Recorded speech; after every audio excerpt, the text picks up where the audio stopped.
ಒಂದು ಸಣ್ಣ ಹಳ್ಳಿಯ ಪಕ್ಕದಲ್ಲಿ 106 ವರ್ಷಗಳಷ್ಟು ಹಳೆಯ ಕಾಡಿತ್ತು. ಆ ಕಾಡಿನ ಮಧ್ಯೆ ಒಂದು ಪಾಳು ಬಿದ್ದ ಬಂಗಲೆ ಇತ್ತು. ಹಳ್ಳಿಯ ಹಿರಿಯರು ಸೂರ್ಯಾಸ್ತದ ನಂತರ ಆ ಬಂಗಲೆಯ ಕಡೆ ಹೋಗಬೇಡಿ, ವಿಚಿತ್ರ ಶಬ್ದಗಳು ಕೇಳಿಸುತ್ತವೆ ಎಂದು ಎಚ್ಚರಿಸುತ್ತಿದ್ದರು.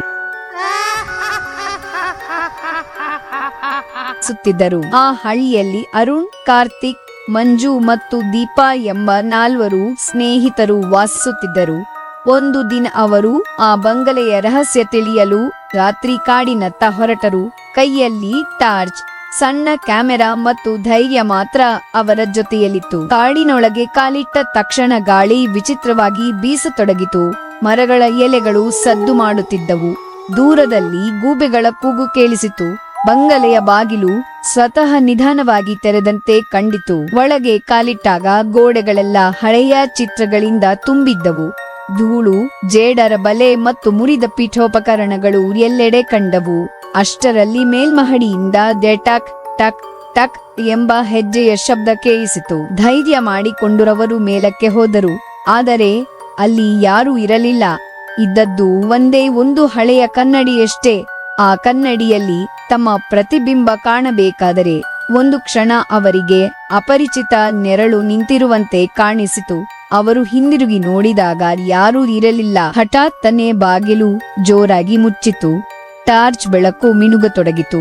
ತಂಪಾದ ಗಾಳಿ ಬೀಸಿ ಹಳೆಯ ಪುಸ್ತಕದ ಪುಟಗಳು ತಾವಾಗಿಯೇ ತಿರುಗತೊಡಗಿದವು. ಒಂದು ಪುಟದಲ್ಲಿ ಹೀಗೆ ಬರೆದಿತ್ತು: ಈ ಮನೆಯ ರಹಸ್ಯ ತಿಳಿಯಲು ಬಂದವರು ಭಯವನ್ನು ಜಯಿಸಬೇಕು. ಅರುಣ್ ಧೈರ್ಯವಾಗಿ ಮುಂದೆ ನಡೆದ. ಒಂದು ಗುಪ್ತ ಬಾಗಿಲು ಕಂಡುಬಂತು. ಅದನ್ನು ತೆರೆದಾಗ ನೆಲದರಿಯಲ್ಲಿ ಒಂದು ಚಿಕ್ಕ ಕೊಠಡಿ ಇತ್ತು. ಅಲ್ಲಿ ಹಳೆಯ ವಸ್ತುಗಳು, ಪತ್ರಗಳು ಮತ್ತು ಒಂದು ದಿನಸರಿ ಸಿಕ್ಕಿತು. ಅದರಲ್ಲಿ ಈ ಬಂಗಲೆ ಒಮ್ಮೆ ಶ್ರೀಮಂತ ಕುಟುಂಬಕ್ಕೆ ಸೇರಿದ್ದು, ಹಲವು ವರ್ಷಗಳ ಹಿಂದೆ ಅವರು ಊರನ್ನು ಬಿಟ್ಟು ಹೋಗಿದ್ದರಿಂದ ಜನರು ಸುಳ್ಳು ವದಂತಿಗಳನ್ನು ಹರಡಿದ್ದಾರೆ ಎಂದು ಬರೆದಿತ್ತು. ಅಷ್ಟರಲ್ಲಿ ಮತ್ತೆ ವಿಚಿತ್ರ ಶಬ್ದ ಕೇಳಿಸಿತು.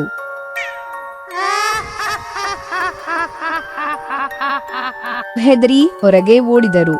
ಹೊರಗೆ ಬಂದ ತಕ್ಷಣ ಮರದ ಕೊಂಬೆಯ ಮೇಲೆ ಕುಳಿತಿದ್ದ ಗೂಬೆ ಹಾರಿತು.